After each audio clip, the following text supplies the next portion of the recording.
तुम सोचो तुम्हारे पास राउंड येलो, राउंड ग्रीन और रिंकल येलो, ये रिंकल ग्रीन, ये चारों जो बना है, क्या ये किसी पे डिपेंड कर रहा है कि नहीं? अलग-अलग सेग्रीगेट करो। राउंड येलो मिला, रिंकल ग्रीन मिला और ये सबका 4 पेयर बन के आया और चारों में इतना दम है कि ये किसी से मिल नहीं रहा है। राउंड येलो 9 बना, राउंड ग्रीन 3, या फीमेल है। अगर मेल है तो फीमेल है, ये अगर हम डिस्ट्रीब्यूट कर पा रहे हैं, सिंथेटिक मीडियम में इसको हम बना पा रहे हैं। अगर इसका लाइफ साइकिल छोटा है तो क्यों नहीं इसको हम चूज करेंगे बोलो तो हमारे पास पीएच मॉर्गन ने ड्रोसोफिला मेलानियम बूस्टर को चूज किया था। दैट मींस कि यहां पे ZW प्रेजेंट होता है। जेड हेटेरोमॉर्फिक का मतलब कि यहां पे जो गेमेटिक उसका होगा, उसका मॉर्फोलॉजी में थोड़ा सा अलग होगा। तुम समझाओ कि मल्टीपल एलिज्म और कोडोमिनेंस का प्रोसेस ह्यूमन पॉपुलेशन में जो मल्टीपल एलिज्म और कोडोमिनेंस दोनों शो करने वाला हमारा सिस्टम ब्लड ग्रुप सिस्टम है। ब्लड ग्रुप में हम एबी नोड हम क्या पढ़ते हैं, ए पढ़ते हैं, बी पढ़ते हैं, एबी ब्लड ग्रुप पढ़ते हैं, तो ब्लड ग्रुप जब हम लोग कैपिटल टी से करा रहे हैं तो सारा टॉल आ रहा है। अब स्मॉल हेटेरोजाइगस से करा रहे हैं तो डॉट पाएगा और रेशियो 1:1 में अनडिफेक्टिव जीन है हेमोफिलिया XHY। अब मेल्स के लिए क्या चाहिए ये समझना है। मेल्स को अगर डिफेक्टिव होना है हेमोफिलिया से तो नीड वन है ना, one defective gene to have haemophilia XHY। और यहाँ पे फीमेल्स में देखो XX है, इसमें 2 डिफेक्टिव जीन होना चाहिए। दैट मींस कि हेमोफिलिया का XX और XX, दैट मींस कि 2 होगा तभी वो क्या हो सकता है, डिफेक्टिव हो सकता है। और हेलो एवरीवन, तो यहाँ से हम लोग principle of inheritance and variations का इंपॉर्टेंट क्वेश्चंस को करने वाले हैं। ये सेशन आपके लिए बहुत इंपॉर्टेंट होगा। इसके पीछे हम लोग बहुत सारे सेशंस को किए हुए हैं जो आपके लिए इंपॉर्टेंट है और मैं ट्राई करूंगा कि ये सारे सेशंस को एक मर्ज करके एक सेशन आपके लिए अवेलेबल करूँ।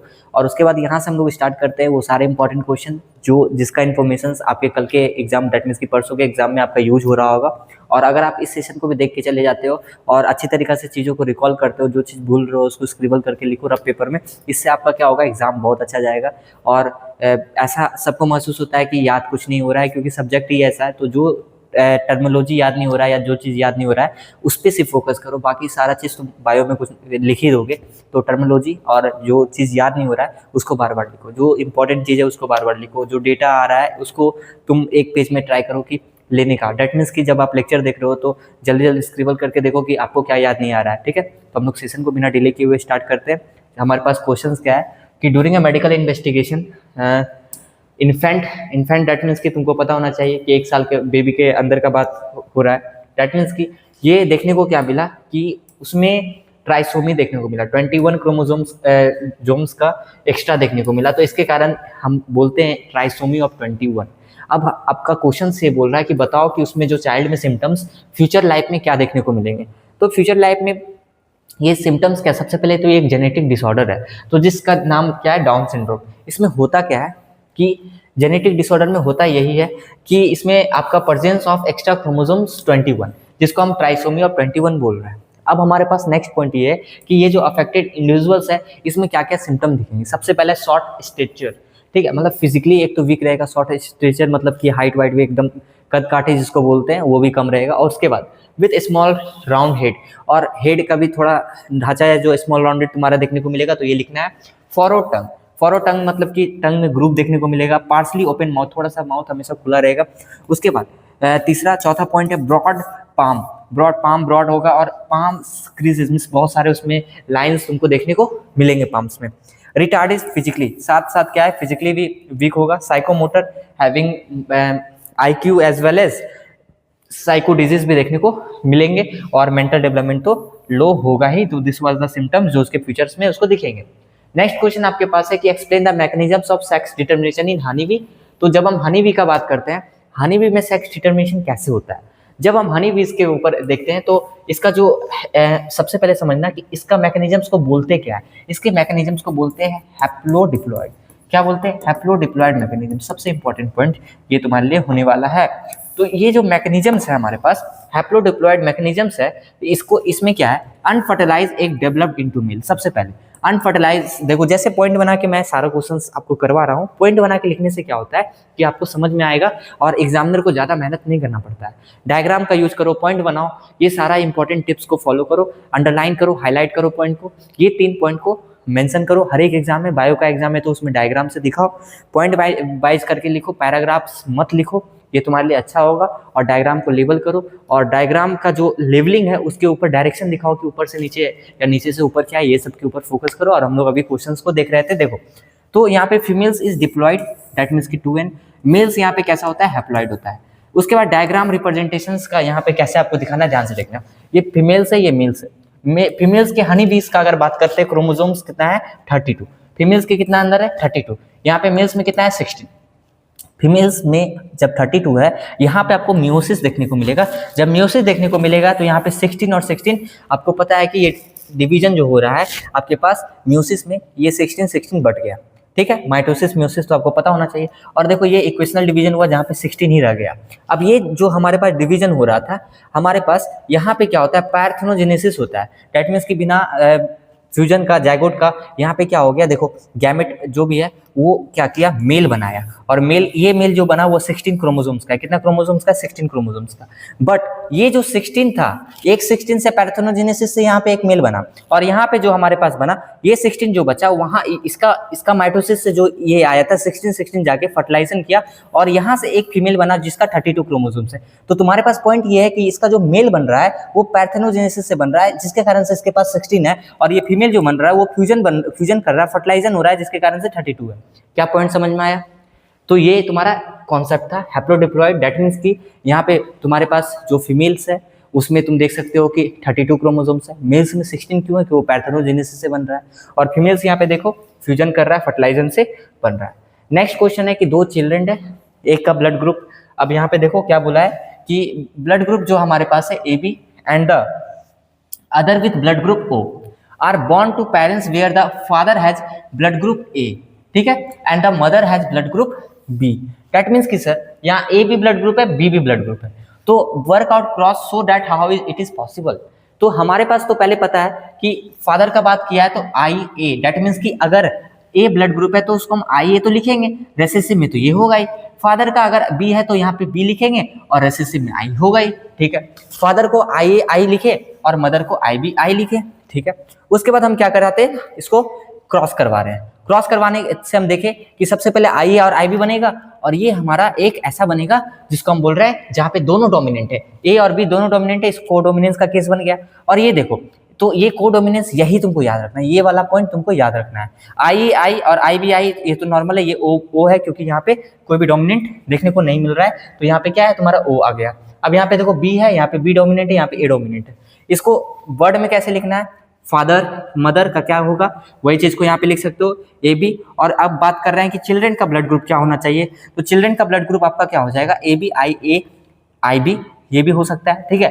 तो ये तुम्हारा पूछ रहा था कि चिल्ड्रन का क्या पॉसिबल है, जो तुमको लिखना है कि चिल्ड्रन का क्या हो जाएगा AB, दैट मीन्स कि उसमें क्या देखने को मिलेगा IA और IB, ठीक है। ये इंपॉर्टेंट पॉइंट तुमको देखना था, और क्या क्या रिस्पेक्टिवली गैमेट बनेगा वो तुमको दिखाना है यहाँ पे, पर मेनली तुमको फोकस कहाँ पे करना है, blood group of children AB IA IB। अब नेक्स्ट क्वेश्चन के ऊपर पढ़ते हैं। हमारे पास क्वेश्चंस कुछ ऐसा है जो तुम देख सकते हो कि इसी क्वेश्चंस को मैंने कुछ इस तरह से भी लिखा है, अब आगे देख सकते हो यही सेम चीज है। अब उसके बाद हमारे पास बोला है कि why do humans male suffer from haemophilia more than females. तो आखिर ऐसा क्वेश्चन है कि ह्यूमंस में ही ऐसा मोर हीमोफीलिया डिजीज क्यों देखने को मिलता है, और तुमको ये भी बताना है कि हीमोफीलिया में क्या होता है, क्या आखिर सिम्टम्स देखने को मिलता है। तो सबसे पहला पॉइंट तो तुमको कुछ याद रहे या नहीं रहे, तुमको पहला पॉइंट ये याद रखना चाहिए कैसा डिजीज है, सेक्स लिंक्ड, कभी कभार ये मैच द फॉलोइंग बन जाता है, सेक्स लिंक्ड डिसऑर्डर है। यहाँ पे प्रॉब्लम क्या आते हैं, यहाँ पे ब्लड फेल्स टू क्लॉट, ठीक है, जिसके कारण से क्या होगा, कंटिन्यूअस ब्लीडिंग होगा इवन फ्रॉम स्मॉल इंजरी, छोटा सा इंजरी हुआ, छोटा सा कट हुआ, तुमको देखने को मिलेगा बहुत सारा ब्लड का लॉस हो रहा है।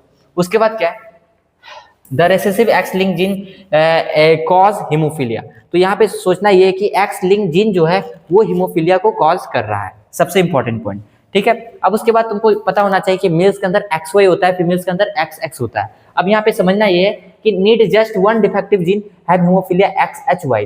अब मेल्स के लिए क्या चाहिए ये समझना है, मेल्स को अगर डिफेक्टिव होना है हीमोफीलिया से तो नीड वन जीन है ना, one defective gene to have haemophilia XHY। और यहाँ पे फीमेल्स में देखो XX है, इसमें 2 डिफेक्टिव जीन होना चाहिए, दैट मीन्स कि हीमोफीलिया का XH और XH, दैट मीन्स कि 2 होगा तभी वो क्या हो सकता है, डिफेक्टिव हो सकता है। और ये क्रॉस होने के बाद बहुत ही रेयर केस होता है कि ऐसा देखने को मिलता है। इसी के कारण हम बोलते हैं कि मेल्स जो होता है ज्यादा सफर करता है हीमोफिलिक से एज कंपेयर टू फीमेल्स। अब हमारे पास पॉइंट है कि कैरियर जो है वो XHX can pass the gene through offspring, और कैरियर XHX जब तक पास नहीं करेगा, जब तक, एक तो तुमको पता है कि फीमेल्स में क्या है XH 2 बार चाहिए तब जाके हीमोफीलिया होगा। ये तुमको क्रॉस दिखाना है डायग्राम में जब ये कोई इस तरह का क्वेश्चन आएगा हीमोफीलिया वाला। कैरियर मदर देखो, अगर कैरियर मदर भी है तो उसको ये होना चाहिए तभी वो कैरियर मदर कहलाएगा। अब देखो यहाँ से X और XH निकला, नॉर्मल फादर है XY। अब तुम सोच कि यहाँ पे एक्सएच भी है तो यहाँ पे कैरियर है, तो यहाँ पे देखो जो डॉटर बना वो तो नॉर्मल है, एक सन नॉर्मल बना, फिर भी यहाँ पे देखो 25% चांस है, नॉर्मल फादर है, फिर भी उसका जो ऑफस्प्रिंग आ रहा है उसमें क्या है कि उसमें 25% होगा अगर कैरियर मदर यहाँ पे XXH है तो। ठीक है, तो यहाँ पे देखो कैरियर एक आया, ये भी कैरियर फॉर्म में आ रहा है, ये भी आगे प्रोसीड करेगा। अब यहाँ पे देखो एक फीमेल्स है जिसको हुआ है हीमोफिलिक सन। अब तो ये तुमको समझना था कि अगर समरी पॉइंट देखा जाए तो एक वर्ड में समझो कि मेल्स के अंदर XY होता है और वहाँ पे हीमोफिलिक जो हमारे पास देखने को मिलेगा वो XHY, दैट मीन्स कि वन डिफेक्टिव जीन में ही प्रॉब्लम्स देखने को मिल जाएंगे अगर ऐसा होगा तो। जैसे कि यहाँ पे देखो, यहाँ पे ये देखो ये कैरियर है, फिर से कैरियर बनेगी, ये डॉटर होगा, पर ये देखो जो ये सन बन रहा है, हीमोफिलिक सन बन रहा है, ये देखो इसको तो डिजीज हो गया क्योंकि एक्सेस तो एक आ गया। जो मैं समझा रहा हूँ बस ये समझाना चाह रहा हूँ, इसके ऊपर इतना टाइम इसलिए दे रहा हूँ क्योंकि इकोलॉजी के क्वेश्चन में उतना टाइम नहीं देना है, वो ऐसा क्वेश्चन है जो याद तुमको करना है। इसको अगर तुम नहीं समझे हो, टॉपिक नहीं पढ़े हो, इसलिए मैं इतना घुमा फिरा के मैं समझाना चाह रहा हूँ ताकि अभी भी कवर हो जाए। तो मैं ये बस बोल रहा हूँ कि यहाँ पे हीमोफिलिक सन कैसे बना, क्योंकि मेल्स में एक डिफेक्टिव जीन से भी डिसऑर्डर हो जाएगा हीमोफिलिया, पर फीमेल्स में एक्सेस चाहिए तभी जाके होगा। देखो ये कैरियर है, अभी तक इसको डिजीज कॉज नहीं हुआ है जो कि ये फीमेल्स है। ठीक है, ये कैरियर है, आगे ये प्रोसीड करेगी नेक्स्ट जेनेटिक में। ठीक है, तो आगे बढ़ते हैं हम लोग। तो हमारे पास why was Mendel work was inheritance unrecognised until 1900 give 3 reasons. तो सबसे पहला क्या है ना कि उस वक्त communication system was not good, that's why, तो कम्युनिकेशन सिस्टम का लैकिंग था, पब्लिसिटी भी, जिसके कारण से पब्लिसिटी भी नहीं मिला, और उस वक्त उतने सोशल मीडिया तो थे नहीं। कॉन्सेप्ट ऑफ फैक्टर, उन्होंने जीन्स को फैक्टर का नाम दिया और उन्होंने बोला था कि कुछ ऐसा चीज़ है जो ऐसा बिना चेंज हुए जाता है, उसको फैक्टर का नाम दे दिया, और नाउ डेज उसको तो जीन्स के नाम से हम लोग पढ़ते हैं, और वो डिस्क्रीट यूनिट है, दैट मीन्स कि was not accepted, that means कि उसका ब्लेंडिंग नहीं होता है। ठीक है, लोगों का मानना था कि उसका ब्लेंडिंग होता है, पर नहीं, ब्लेंडिंग क्यों होगा, नहीं होगा, वो तो सही बोल रहे थे, पर people believe that was continuous, that means कि वो डिस्क्रीट नहीं है, वो एक सेपरेट यूनिट नहीं है, उसका मतलब जो कैरेक्टर है, ट्रेट है, उसका ब्लेंडिंग होता है। तो वो ये अदर साइंटिस्ट का मानना था, पर मेंडल का मानना था कि डिस्क्रीट यूनिट, दैट मीन्स एक सेपरेट यूनिट है, एक सेपरेट ट्रेट को आगे प्रोसीड करता है। मेंडल एक मैथमेटिकल अप्रोच दिया था जिसके कारण से थोड़ा उनको सम्मान कम मिला, सोचा कि मैथ कौन पढ़ता है, ऐसे बायो वाले लेने वाले सोचते ना मैथ क्यों पढ़ना है, पर मैथमेटिकल अप्रोच से ही ये चीज़ों का सॉल्व आउट हुआ। और मैंने अपने लेक्चर में बहुत सारे ऐसे आपको टिप्स बताए हैं कि कैसे पनेट स्क्वायर सॉल्व करना है, कैसे क्या करना है, और मैंने बहुत सारा फार्मूला भी बताया। ठीक है, जिससे तुरंत जो क्रॉस वाला क्वेश्चन है वो तुरंत हो जाएंगे, पर आपको उसके लिए अभी नहीं सोचना, वो नीट लेवल पे आते हैं, अभी आपको बोर्ड के ऊपर फोकस करना है। Which chromosomes carry the mutant genes that cause thalassemia in humans? What problems are caused by this mutant genes? तो क्वेश्चन बहुत अच्छा है। अगर हम बात करते हैं थैलेसीमिया, थैलेसीमिया एक डिजीज होता है, सबसे पहले ये एक इनहेरिटेंट डिजीज है, दैट मीन्स की ऑटोसोमल रिसेसिव है, ऑटोसोमल रिसेसिव है, और कैसा है, इनहेरिटेड डिसऑर्डर है। It occur due to mutation और डिलीशन। क्यों हो रहा है ये, म्यूटेशन होने के बाद और डिलीशन होने के बाद, किसमें म्यूटेशन और डिलीशन हो रहा है, ऐसा जीन, ऐसा इनकोडिंग जीन में जो हीमोग्लोबिन के अंदर ग्लोबिन चेन को बनाता है, वो जीन में अगर म्यूटेशन होता है तो प्रॉब्लम क्या होगा, जॉन्डिस और एनीमिया हो सकता है। और थैलेसीमिया जो होता है वो अल्फा थैलेसीमिया और बीटा थैलेसीमिया होता है। और अब हम लोग बात करते हैं कि अल्फा और बीटा थैलेसीमिया में क्या क्या होता है और क्या कौन सा जीन में डिफेक्शन आते हैं। तो सबसे पहले अगर हम बात करते हैं कि ये म्यूटेशन और डिलीशन जीन का होता है जो कंट्रोल करता है formation of globin chain in haemoglobin. Alpha thalassaemia का बात करते हैं, ये होता कैसे है, defective formation of alpha globulin. और उसके बाद यहाँ पे देखो जीन का नाम दिया हुआ है HbA1 HbA2 on chromosome number 16 cause anaemia और जॉन्डिस। तो ये तुम्हारे पास इंपॉर्टेंट पॉइंट है कि एनीमिया और जॉन्डिस कॉज करेगा HbA1 HbA2 जो 16 नंबर क्रोमोसोम से प्रेजेंट होता है, ये दोनों जीन पे डिफेक्ट आने के बाद। अब उसके बाद बीटा थैलेसीमिया का बात करते हैं, यहाँ पे म्यूटेशन आता है HBB जीन्स ऑन क्रोमोसोम्स 11, यहाँ पे 16 नंबर क्रोमोसोम्स, यहाँ पे 11 नंबर क्रोमोसोम्स, बस अंतर तुम्हारा इतना है जो तुमको याद रखना है। और उसके बाद एनीमिया और जॉन्डिस होगा, और स्केलेटल डिस्फॉर्मिटीज, दैट मीन्स कि तुम्हारे शरीर के बनावट में, स्केलेटल सिस्टम में जब प्रॉब्लम आने लगेगा तो शरीर का जो ढांचा है उसमें भी तो दिक्कत देखने को मिलेगा। तो हमारे पास नेक्स्ट क्वेश्चन अब है डिफरेंस बिटवीन मेल हेट्रोगेमेटी और फीमेल हेट्रोगेमेटी और फीमेल हेट्रोगेमेटी विथ एन एग्जाम्पल। तो तुम्हारे बुक में मेल हेट्रोगेमेटी और फीमेल हेट्रोगेमेटी के बारे में क्या दिया हुआ है, सबसे पहले पता होना चाहिए मेल प्रोड्यूस करता है दो तरह का गैमेट, एक्स और वाई। ठीक है। वहीं पे फीमेल्स जो प्रोड्यूस कर रहा है वो क्या प्रोड्यूस कर रहा है, और इंसेक्ट के अंदर अलग होता है, एक बार जान लेना, और बर्ड्स के अंदर अलग होता है। तो अगर हम बात करते हैं ह्यूमन के अंदर, तो एक्स और वाई प्रोड्यूस होता है, जिसको हम क्या बोल रहे हैं, सेक्स क्रोमोसोम्स। अगर हम देखते हैं इंसेक्ट्स के अंदर जो होता है एक्स ओ सेक्स क्रोमोसोम्स होता है। इंसेक्ट्स के अंदर क्या है, एक्स ओ सेक्स क्रोमोसोम्स है। दैट मीन्स कि यहाँ पे ग्रास ओवर और बग्स जो एग्जांपल एनसीईआरटी में दिया हुआ है, फीमेल हेट्रोगेमेटिक में यहाँ पे तुमको याद रखना है, फीमेल प्रोड्यूस करता है 2 तरह का गैमेट, जिसमें से हमारे पास जेड और डब्ल्यू सेक्स क्रोमोसोम्स है। दैट मीन्स कि जेड और डब्ल्यू, तो यहाँ पे 2 चीज रिस्पॉन्सिबल है जब क्रॉस कराओगे। हम लोग ने इसके ऊपर बात किया था, जहाँ पे बर्ड्स हेट्रोगेमेटी होता है और बर्ड्स रिस्पॉन्सिबल होता है किसी भी जेंडर के बारे में, अगर हम बात करते हैं बर्ड्स में। वहीं पे ह्यूमन बींग्स में कौन रिस्पॉन्सिबल होता है, मेल्स रिस्पॉन्सिबल होता है, क्योंकि वहां पे हेट्रोगेमेटी देखने को मिलता है। फीमेल्स में होमोगेमेटी देखने को मिलता है, वहां पे एक ही तरह का एक्स क्रोमोसोम्स होता है। हमारे पास इंसेक्ट का बात करते हैं तो बस याद रखना एक्स और ओ इस तरीका से, और बर्ड्स में जेड डब्ल्यू देखने को मिलता है। ये तुम्हारा इंपॉर्टेंट पॉइंट है। आगे बढ़ते हैं। Explain the cause responsible for human having sex chromosomes XXY instead of XX और XY। तो सबसे पहला क्वेश्चन बोल रहा है कि explain the cause responsible for, किस कारण से ह्यूमन, कोई भी ह्यूमन में सेक्स क्रोमोसोम्स XXY है, होना क्या चाहिए था, XX और XY। सबसे पहला इसका आंसर क्या लिखना है कि individual with 47 chromosomes 44 plus XX, मतलब देख सकते हो कि एक एडिशनल X है, तो इसके कारण क्या प्रॉब्लम हो सकता है। सबसे पहले मेल्स विद किनफ्लेटल सिंड्रोम में ये देखने को मिलता है। इसमें होता क्या है, union of abnormal X egg due to non disjunction with normal Y sperm. ये तुमको बहुत इंपॉर्टेंट पॉइंट है, ये तुमको याद रखना है। ये इट रिजल्ट फ्रॉम द, किसके कारण ये हो रहा है, union of abnormal X egg due to non disjunction with normal Y sperm. और इसमें होता क्या क्या है, डिफरेंसेस फ्रॉम नॉर्मल मेल्स। यहाँ पे क्या होगा, सबसे पहले टेस्टिकल्स जो होते हैं मेल रिप्रोडक्टिव सिस्टम में वो अनडेवलप्ड होंगे, और यहाँ पे तुमको गायनेकोमेस्टिया सिम्टम दिखेगा, दैट मीन्स की इनलार्जमेंट ऑफ ब्रेस्ट।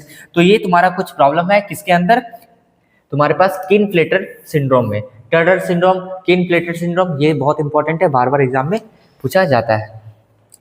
तो नेक्स्ट क्वेश्चन यहाँ से देखो, तुम्हारे पास ये क्वेश्चन है। क्वेश्चन हमारे पास है कि एक couple with normal vision bear a colour blind child. एक अब नॉर्मल पर्सन है, अब उस नॉर्मल पर्सन का, एक नॉर्मल कपल है ना, उसका जो चाइल्ड हुआ वो कलर ब्लाइंड आया। तो अब तुम क्रॉस करो और बताओ कि ये कैसे पॉसिबल हुआ। Mention the sex of the affected child, और उसके साथ साथ बताओ कि वो मेल है या फीमेल है। तो सबसे पहले यहाँ पे तुमको समझना है कि कुछ इस तरह का सिचुएशन देखने को मिला होगा, जहाँ पे एक कैरियर जरूर होगा, एक कैरियर जरूर होगा, और वो कैरियर हमारे को कुछ यहाँ पे है। तो कलर ब्लाइंडनेस सबसे पहले है क्या, कलर ब्लाइंडनेस के बारे में तुमको लिखना है कि सेक्स लिंक रेसेसिव डिसऑर्डर है। सेक्स लिंक रेसेसिव डिसऑर्डर है, both parents are normal but उसका चाइल्ड कलर ब्लाइंड है। Both parents are normal but उसका चाइल्ड कलर ब्लाइंड है, मीनिंग डैट कि मेल पेरेंट्स नॉर्मल है।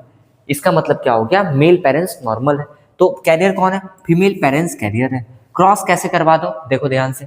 तो तुम्हारे पास यहाँ पे क्या है, देखो XY है, और यहाँ पे तुम्हारे पास क्या है, दोनों पेरेंट्स जैसे नॉर्मल है। इसका मतलब समझ में आ गया होगा कि जब दोनों पेरेंट्स नॉर्मल है, इसका मतलब एक जरूर कैरियर होगा, और वो कैरियर फीमेल है।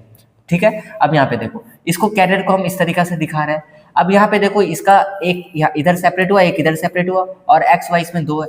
अब इसको जब हम क्रॉस करेंगे तो एक नॉर्मल डॉटर बनेगा।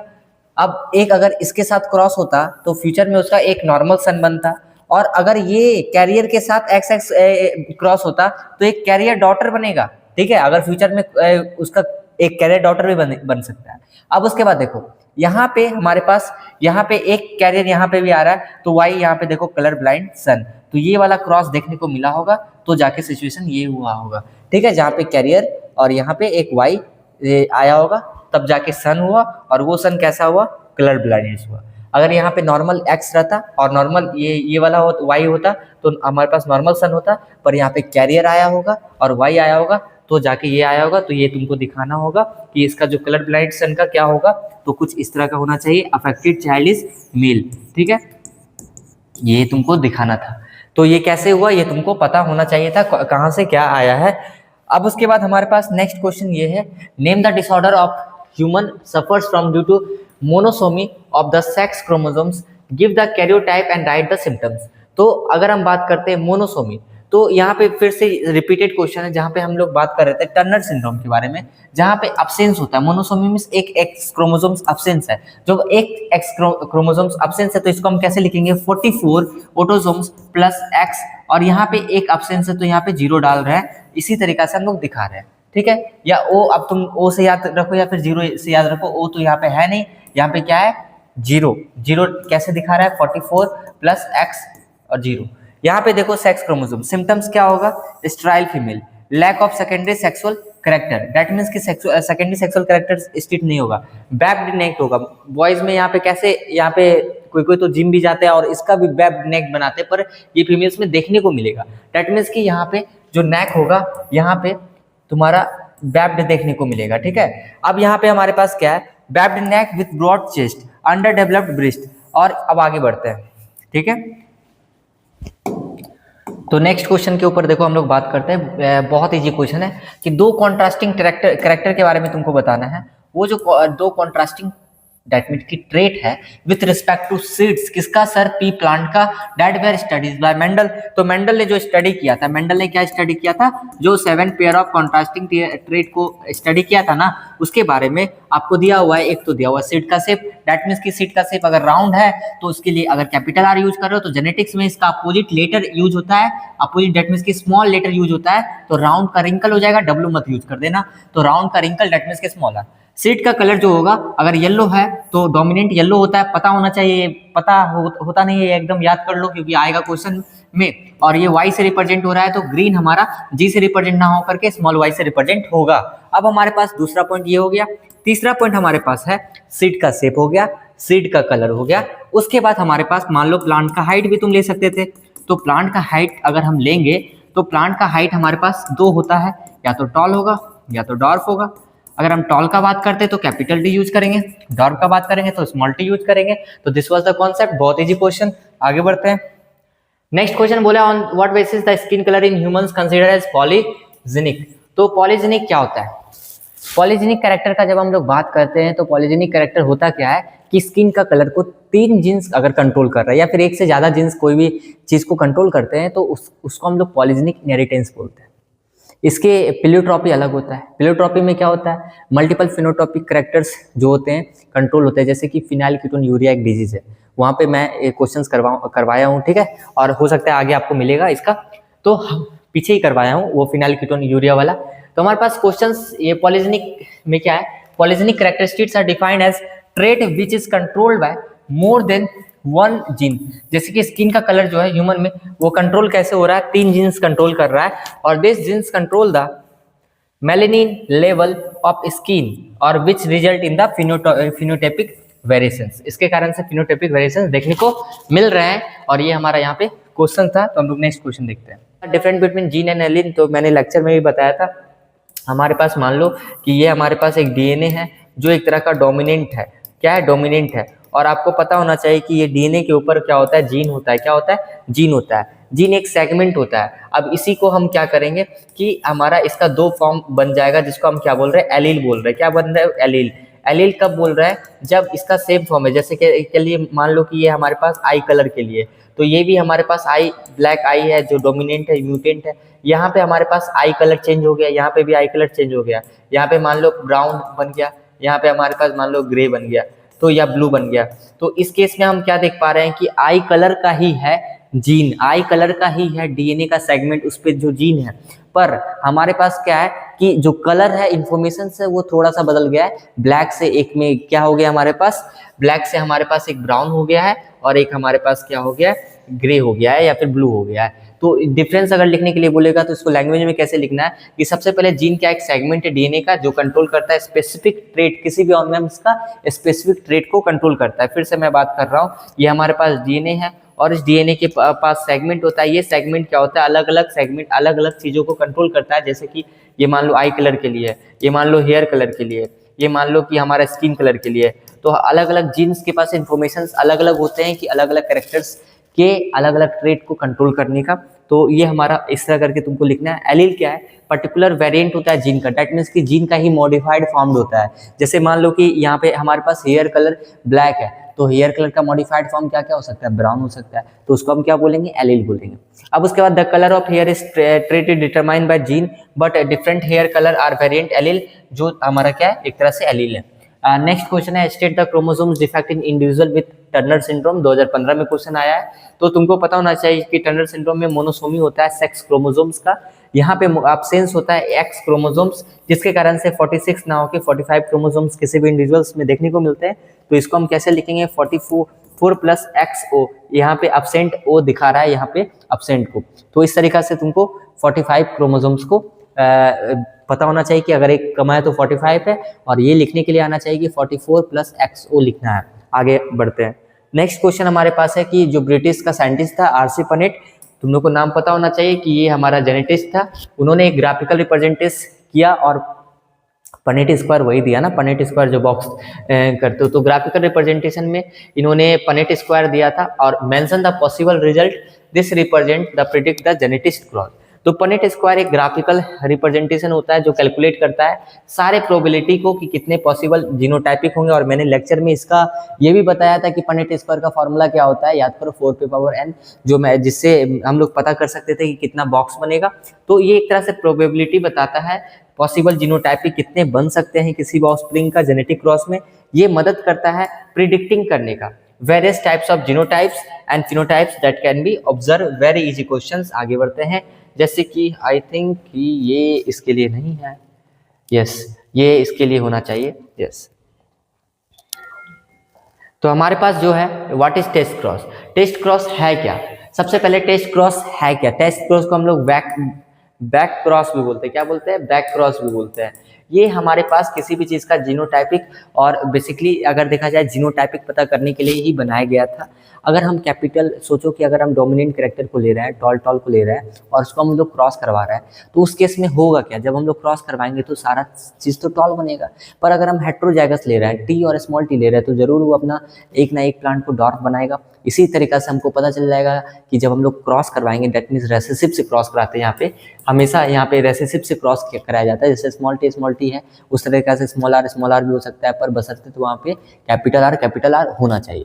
तो मैं ये बोलना चाह रहा हूँ कि जब हम लोग इसको क्रॉस करवाते हैं तो इस केस में हम लोग को पता चल जाता है उसका फिनोटाइपिक कैसे, जीनोटाइपिक कैसे पता चलता है, कैसे लिखना है, अभी तुरंत पता चल जाएगा। देखो, टेस्ट क्रॉस एक तरह का क्रॉस होता है जो डिटरमाइन करता है किसी भी इंडिविजुअल्स का होमोजाइगस है या हेट्रोजाइगस है। सबसे पहले या होमोजाइगस है या हेट्रोजाइगस डोमिनेंट है।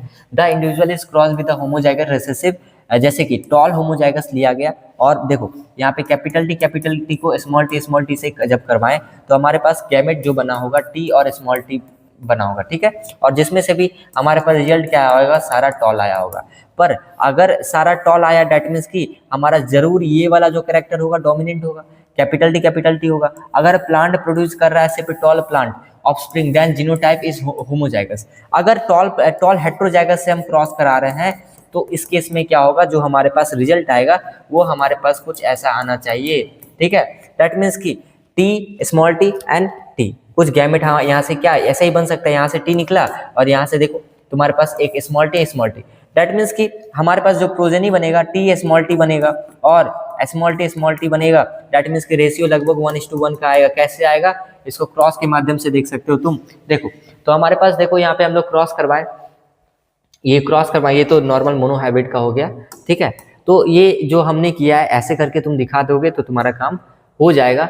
और आई थिंक कि ये तुम्हारा दूसरा क्वेश्चन हो गया लॉ ऑफ सेग्रीगेशन का। हाँ, तो हम लोग नेक्स्ट क्वेश्चन के ऊपर बढ़ते हैं। तो ये तुमको बस ध्यान क्या रखना है टेस्ट क्रॉस में कि जब हम लोग कैपिटल टी से करा रहे हैं तो सारा टॉल आ रहा है।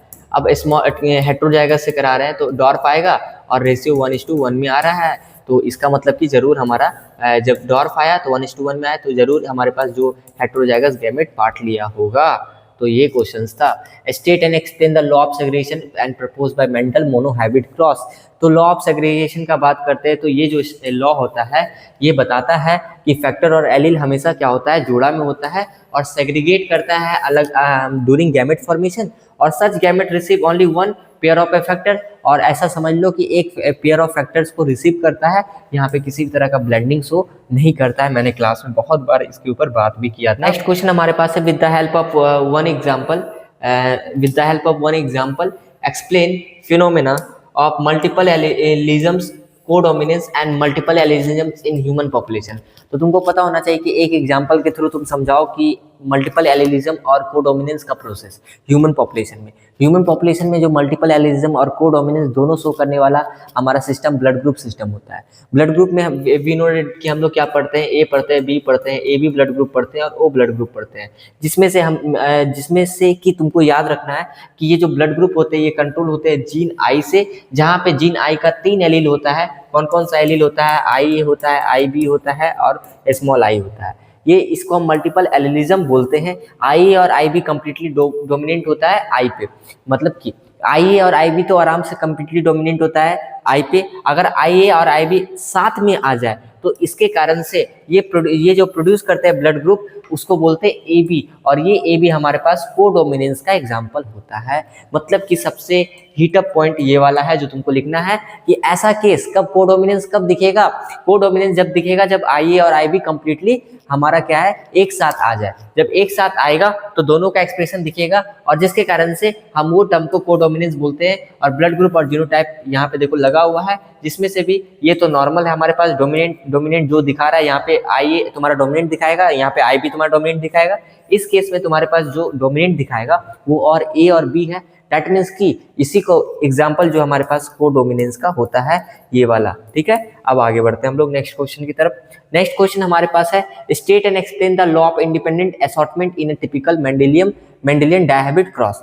तो आपके पास ये वाला जो क्वेश्चन है इसमें आपको दिखाना है कि एक्सप्लेन करना है लॉ ऑफ इंडिपेंडेंट असॉर्टमेंट को एक मेंडेलियन डायहैबिट क्रॉस से। सबसे पहले डायहैबिट क्या होता है, मोनोहैबिट क्या होता है? जब सिंगल कैरेक्टर को कंसीडर करते हैं उसको मोनोहैबिट बोलते हैं, जब मोर देन वन कैरेक्टर को कंसीडर करते हैं उसको हम लोग डायहैबिट बोलते हैं। अब उसके बाद हमारे पास पॉइंट है कि जो इंडिपेंडेंट असॉर्टमेंट है उसको आप लिखोगे कैसे? जब दो पेयर और दो ऑफ ट्रेट का जो तुम्हारा कंबाइंड हुआ हाइब्रिड में, one pair of character segregate independently on the other pair character. That means कि तुम सोचो तुम्हारे पास राउंड येलो, राउंड ग्रीन और रिंकल येलो, ये रिंकल ग्रीन, ये चारों जो बना है क्या ये किसी पे डिपेंड कर रहा है? क्या नहीं, अलग अलग सेग्रीगेट हुआ। राउंड येलो मिला और रिंकल ग्रीन मिला, और ये सबका 4 पेयर बन के आया, और चारों में इतना दम है कि ये किसी से मिल नहीं रहा है। राउंड येलो 9 बना, राउंड ग्रीन 3 बना। मैंने डिटेल में लेक्चर में सारा करवाया है, क्लास में भी करवाया है, रिंकल येलो और रिंकल ग्रीन। तुम देख सकते हो ये जो चारों बना है इसका अपना अपना अस्तित्व है। दैट मीन्स कि ये जो जनरेट हुआ है कहाँ से जनरेट हुआ है? जब क्रॉस करवाए थे डायहैबिट क्रॉस का तो वहाँ से बना है। तुम देखो कि F1 जनरेशन में तो तुम्हारे पास राउंड येलो आया, जब इसको सेल्फिंग करवाया F2 में तो पनेट स्क्वायर जब तुम इसका बनाओगे, दैट मीन्स कि यहाँ देखो तुमने ये वाला गैमेट लिया राउंड येलो और रिंकल ग्रीन। दैट मीन्स कि एक में कैपिटल लेटर लिया, एक में स्मॉल लेटर लिया, तो हमारे पास गैमेट बन के आया RY और स्मॉल y। जब तुम इसको देखो F1 में तो राउंड येलो देखने को मिला, जब तुम F2 में इसको सेल्फिंग कराया तो तुम्हारे पास पूरा रिजल्ट ऐसा आया। और मैं बार बार क्लास में बताता हूँ कि गैमेट बनाने के लिए कैसे बनाया जाता है, कि 7 डिफरेंट मिलेंगे फिर गैमेट बनेंगे। जैसे कि ये जो 4 गैमेट बना ये कैसे बना होगा, ध्यान से देखना।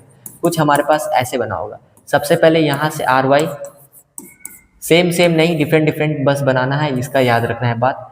ठीक है, R स्मॉल y, उसके बाद ये हमारे पास स्मॉल y। ठीक है, उसके बाद यहाँ पे एक और बन जाएगा स्मॉल r कैपिटल Y।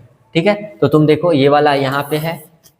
ठीक है सर जी, ये वाला तुम देख, ये वाला यहाँ पे है। ठीक है, उसके बाद देखो R कैपिटल Y यहाँ पे है, उसके बाद स्मॉल r स्मॉल y यहाँ पे है। ये इसी चीज़ को हम एक तरफ इधर लिखे एक तरफ इधर लिखे, अब क्रॉस कराते चल जाओ तो तुम्हारे पास राउंड येलो जो बन जाएगा 9, राउंड ग्रीन बन जाएगा 3, रिंकल येलो बन जाएगा 3 और रिंकल ग्रीन बन जाएगा 1। नेक्स्ट क्वेश्चन तुम्हारे पास है, बहुत इंपॉर्टेंट क्वेश्चन है regarding the sex determination in birds. तो 2015 में ये क्वेश्चन आया है, और ये जो क्वेश्चन है जहाँ पे हमको पता है कि जो वर्ड्स के अंदर सेक्स डिटर्मिनेशन होता है वो कैसा होता है, ZW और ZZ।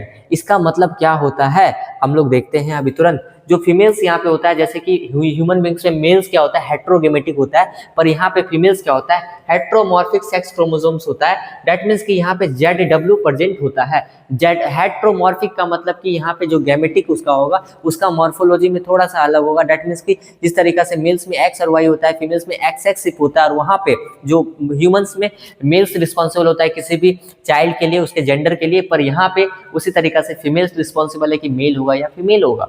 Mails have homomorphic sex chromosome, that means के ZZ। 2 टाइप्स ऑफ X यहाँ प्रोड्यूस होगा फीमेल्स के अंदर, Z और W। जब तुम्हारे पास ZW है तो Z और W होगा, पर स्पर्म्स जो प्रोड्यूस होगा उसमें ZZ ही होगा, सिर्फ Z होगा। यही यहाँ पे हीट अप पॉइंट है जो तुमको याद रखना है। तो मेल के अंदर जो बनेगा AA plus ZZ we can write here, और फीमेल्स के अंदर AA प्लस ZW। जो ऑफस्प्रिंग बनेगा मेल में AA प्लस ZZ मेल होगा, और फीमेल में AA प्लस ZW बनेगा। जब तुम इसका क्रॉस करा रहे होगे तो मेल और फीमेल है हमारे पास, AA प्लस ZZ, A यहाँ से निकला और Z निकला, और A plus Z A plus W यहाँ पे 2 निकला। ठीक है, अगर ये इसका कॉम्बिनेशन इसके साथ हुआ तो मेल बने, और इसका कॉम्बिनेशन इसके साथ हुआ तो फीमेल बने। अब यहाँ पे देखो ZW के साथ कॉम्बिनेशन हुआ तो फीमेल बनी, और यहाँ पे बना तो मेल बना। आगे बढ़ते हैं, क्वेश्चन नेक्स्ट है हमारे पास। TH मॉर्गन ने ड्रोसोफिला को ही किस खुशी में लिया था? दैट मीन्स के drosophila melanogaster to study sex link genes for lab experiment. क्यों लिया था ऐसा, क्या क्या आखिर इसमें क्या क्या खासियत था ऐसा जिसके कारण से लिया था? बस एक रात जागना पड़ा ये सारा लेक्चर शूट करने के लिए, क्योंकि तुमको भी पता है कि स्कूल में भी पढ़ाना होता है 6-7 घंटा, और उसके बाद ट्यूशन में भी पढ़ाना होता है 2 घंटा। पर कोई बात नहीं, ये वर्थ होगा। आई थिंक कि ये लेक्चर जब तुम देख रहे होगे तो तुमको पता चलेगा कि इसका कितना फ़ायदा। हम लोग कम समय में ज़्यादा क्वेश्चंस को कवर कर रहे हैं, तो तुम अपना काम करो, हम लोग भी हम अपना काम कर रहे हैं। दैट मीन्स कि तुमको अच्छी तरीक़ा से कंटेंट को डिलीवर कर रहे हैं, और सबसे इंपॉर्टेंट है कि तुम ये सारे को देखते हो, तो ये सबसे इंपॉर्टेंट बात है। इससे इंपॉर्टेंट तो कुछ होता नहीं है, क्योंकि स्क्रीन टाइम भी बहुत इंपॉर्टेंट होता है। लगे रहना, देखते रहना, पढ़ते रहना, ठीक है। तो 12th क्लास रियली में टफ होता है, तो पहले इसको पार करते हैं। अब देखते हैं आगे नेक्स्ट क्वेश्चन। इसके बाद फिर नीट भी आएगा, नीट के ऊपर भी तैयारी करना है। तो उसके बाद हमारे पास क्या है, they could be grown in a simple synthetic medium in a laboratory. That means कि इसको लेबोरेटरी में भी ग्रो कर सकते हैं। सिंपल, नॉट कॉम्प्लेक्स चीज़ चाहिए, ज़्यादा चीज़ नहीं चाहिए। सिंपल सिंथेटिक मीडियम प्रोवाइड करने के बाद इसको ग्रो किया जा सकता है। They complete life cycle in about 2 weeks. और दूसरा चीज़ क्या है इसका ना, 2 वीक्स है। शॉर्ट लाइफ स्पेन एक तरह देख सकते हो कि इसका complete their life cycle 2 weeks का ही होता है। तो इसमें आराम से इसके ऊपर डिटेल स्टडी किया जा सकता है, बिना कुछ नुकसानदायक, बिना कुछ सोचे हुए। उसके बाद simple meeting could produce a large number of progeny flies. क्या चाहिए हम लोग को? अरे भाई एक बार मीटिंग करो, बहुत सारा बच्चा बनाओ, और ये हमारे एको चाहिए, और जिसके कारण से ये इसको हम चूज कर रहे हैं। रेट चलो, रेट चला। उसके बाद there was a clear differentiation of sexes. That means कि we can easily distinguish by saying that कि मेल है या फीमेल है। अगर मेल है तो फीमेल है, ये अगर हम डिस्टिंग्विश कर पा रहे हैं, सिंथेटिक मीडियम में इसको हम बना पा रहे हैं। अगर इसका लाइफ साइकिल छोटा है तो क्यों नहीं इसको हम चूज करेंगे बोलो तो हमारे पास TH मॉर्गन ने ड्रोसोफिला मेलानोगास्टर को चूज किया था। They have many types of heredity variations that can be seen in a lower microscope. और यहाँ तक ये भी क्या कि हम लोग को एडवांस माइक्रोस्कोप भी नहीं चाहिए इसके सारे मॉर्फोलॉजी सब चीज़ को देखने के लिए। हम इसको डिस्टिंग्विश कर सकते हैं इजीली, और कुछ हेरिडिटी वेरिएशंस को भी देख सकते हैं even in a lower microscope. तो तुम इसको वीडियो पॉज करो और ये क्वेश्चन को लिखो। ये बहुत ही explain the mechanisms of sex determination in humans. तो सबसे पहले ह्यूमंस का अगर हम बात करते हैं तो यहाँ पे क्या फॉलो किया जाता है तुमको पता होना चाहिए, एक्स और XX XY टाइप, जिसमें से आपको पता होना चाहिए कि 23 पेयर क्रोमोसोम्स ह्यूमन बॉडी के अंदर होते हैं, जिसमें से हमारे पास 22 पेयर जो होते हैं वो उसको हम ऑटोसोम्स बोलते हैं, और 1 पेयर को सेक्स क्रोमोसोम्स दैट मीन्स कि एलोसोम्स बोलते हैं। यहाँ पे अगर देखते हैं तो फीमेल्स होमोगेमेटिक होती है और वहीं पे मेल हेट्रोगेमेटिक होती है। दैट मीन्स कि फीमेल्स जो प्रोड्यूस करता है ओवा उसमें सिर्फ क्रोमोसोम्स X होता है। वहीं पे अगर स्पर्म का प्रोडक्शन में देखते हैं तो X और Y दोनों का कॉम्पोजिशन देखने को मिलता है। अगर यहाँ पे तुम देखोगे स्पर्म से अगर X और 1 से X मिला तो फीमेल चाइल्ड बना, स्पर्म का अगर Y और 1 से X ही आएगा तो यहाँ पे मेल चाइल्ड बनेगा। और सेक्स रेशियो ऑफ प्रोजेनी 1:1। इसको दिखाना कैसे, अगर यहाँ पे तुम्हारे पास मेल और यहाँ पे अगर फीमेल, यहाँ पे भी मेल लिख दो, यहाँ पे भी फीमेल लिख दो, ठीक है। इस केस में तुमको पता है यहाँ पे क्या है, तुम्हारे पास XX है, यहाँ पे क्या है XY है, ठीक है। तो यहाँ से क्या क्या निकल रहा है तुम्हारे, देखो अगर XX मैच कर रहा है तो यहाँ पे गर्ल चाइल्ड बनेगी, और XY मैच कर रहा है तो यहाँ पे बॉय चाइल्ड बनेगा। That's it for today. That means कि फॉर दिस लेसन तो हम लोग फिर से इस सेशन को बंद यहाँ पे एंड करते हैं। दैट मीन्स कि प्रिंसिपल ऑफ इनहेरिटेंस को यहाँ पे खत्म करते हैं, सेशंस को एंड कर रहे हैं। और आपको पता होगा कि आपका परसों एग्जाम है, तो best of luck for exam. और आपने अपने आप को बहुत मजबूत बनाया होगा इस एग्जाम के लिए, ठीक है। तो एग्जाम दो और आराम से रिलैक्स करो, फिर उसके बाद हम लोग एक नए सेशंस के साथ मिलते हैं। और अगर आपको नोट्स और ये जितनी चीज़ें हमने प्रोवाइड किया है वो सारा चीज़, अगर अभी भी आपको कुछ डाउट है तो जाके आप सेशंस को देखो, बहुत कम समय में हम लोग किया है। बहुत लोगों का मैसेज आया है कि सर आपने जो करवाया वो बहुत इंपॉर्टेंट था और बहुत अच्छी तरीक़ा से हम लोग ने उसको यूज़ किया है, ठीक है। तो अब आपका बायोलॉजी का बारी है, तो आप अच्छी तरीक़ा से सारे सेशंस को देखो और हम लोग मिलते हैं एक नए सेशन के साथ। Thank you.